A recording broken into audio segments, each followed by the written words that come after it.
हिमाचल प्रदेश के दूसरे सबसे बड़े राजेंद्र प्रसाद मेडिकल कॉलेज टांडा कांगड़ा में काफ़ी अरसे के बाद शिक्षण संस्थानों में रैगिंग का जिक्र फिर से जाग उठा है। पहले आईटीआई मंडी, फिर मेडिकल कॉलेज नेरचौक में रैगिंग के मामले अभी चर्चा में ही हैं कि अब प्रदेश के दूसरे सबसे बड़े अस्पताल doctor Rajendra Prasad medical college Tanda में रैगिंग का नया मामला सामने आया है। पूरी जांच के बाद कॉलेज प्रबंधन ने आरोपी 12 सीनियर छात्रों को सस्पेंड कर दिया। इन छात्रों को कॉलेज से 3 महीने के लिए, हॉस्टल से 6 महीने के लिए निलंबित कर दिया गया है।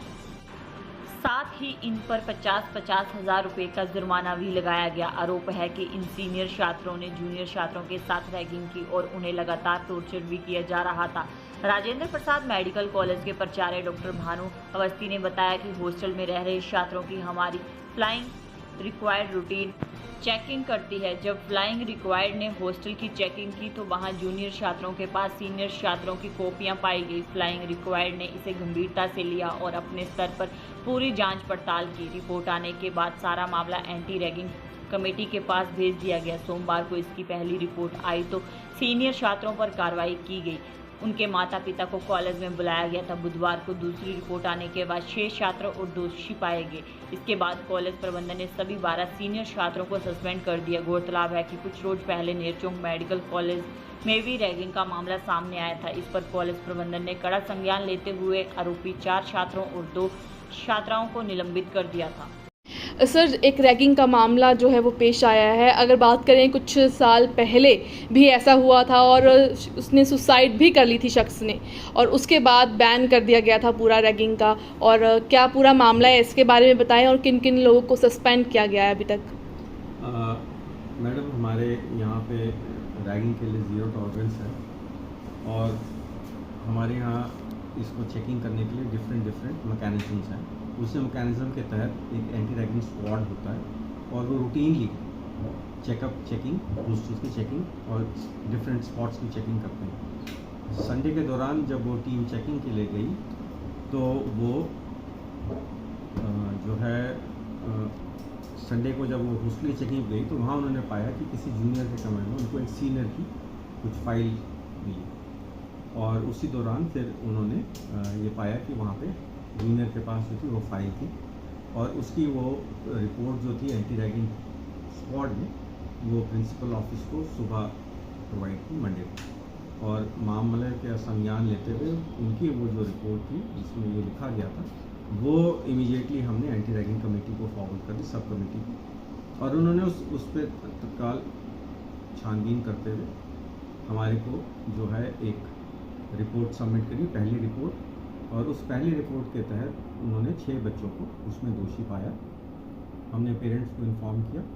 पेरेंट्स जब ट्यूसडे को आए हैं तो उनके सामने जो भी एंटी रैगिंग कमेटी ने सज़ा उनके लिए निर्धारित की थी उस सज़ा के तहत उनको वो सज़ा दी गई। और वो फिर तफ्तीश जो कि चल रही थी वो ट्यूसडे को भी हुई और ट्यूसडे शाम को उनकी एक और रिपोर्ट हमारे को सबमिट हुई और उसमें उन्होंने 6 बच्चों को और को उसमें शामिल पाया उस एक्टिविटी के अंदर। और हमने फिर पेरेंट्स को इन्फॉर्म किया और पेरेंट्स नेक्स्ट डे जब वेडनेसडे को आए हैं तो वेडनेसडे को फिर हमने वो उनको भी 6 बच्चों के अगेंस्ट एक्शन लिया। तो ये 12 जो थे वो सीनियर बैच के बच्चे थे और चूँकि 2 जूनियर बैच के बच्चे भी जिनके पास ये कॉपीज़ मिली थी, चूँकि उन्होंने जो है इस बात का हमारे को सूचित नहीं किया, क्योंकि रैगिंग में यही नहीं है कि कोई और किसी को कुछ कहता है, जो अगर वो एक्सेप्ट करता है तो वो भी गुनहगार होता है। तो उस दौरान उन 2 छोटे बच्चे जो फर्स्ट ईयर के बच्चे हैं उनके अगेंस्ट भी कार्रवाई की गई। कुछ मीडिया में ऐसा आ रहा है कि जी ये हमें कोई कंप्लेंट हुई या इस तरह का विषय, इस तरह का कोई विषय नहीं है। हमारे पास कोई कंप्लेंट नहीं थी। ये हमारी जो हम लोग बहुत विजिलेंट हैं और उसी विजिलेंस के तहत जो है ये कार्रवाई जो हमें ज्ञात हुई उसके अगेंस्ट जो उचित कार्रवाई थी वो कार्रवाई की गई। जी, जिनके साथ रैगिंग हुई है उनके घर परिवार के लोग आपके पास पहुंचे या फिर वो लोग पहुंचे? मैडम, ये सिर्फ हमारे को कॉपीज़ मिली और एंटी रैगिंग का एम्बिट बहुत बड़ा होता है। तो चूँकि उनके पास वो कॉपी मिली गई है तो इसलिए उसको हमने, जो हमारी कमेटी थी एंटी रैगिंग कमेटी ने, उसको ये माना कि इसको भी रैगिंग के दायरे में लेना चाहिए। तो इसलिए ये कार्रवाई की गई। मतलब कोई भद्दा मजाक या मारपीट जैसा कोई मामला नहीं है? कोई भी इशू नहीं था, ये सिर्फ हमारे को उनके कमरे में ये सामान मिला।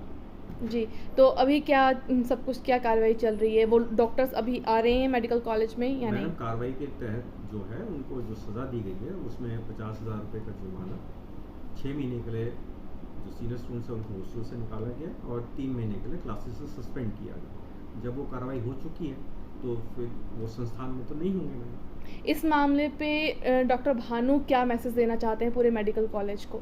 मैडम, हमारा डे 1 जब बच्चे आते हैं और subsequently through out the year हमने उनको एक ही बात के बारे में बच्चों को समझाते हैं कि ये संस्थान 0 टॉलरेंस रखता है रैगिंग के प्रति। और रैगिंग को सिर्फ बच्चे ये ना समझे कि एक रैगिंग फिजिकल फॉर्म है। कोई भी रैगिंग, अगर हमें लगता है कि कोई भी विषय इस एम्बिट में आता है तो हम उसको कतई टॉलरेट नहीं करते। ये संस्थान 0 रैगिंग टॉलरेंस मेंटेन करता है और आगे भी मेंटेन करेगा।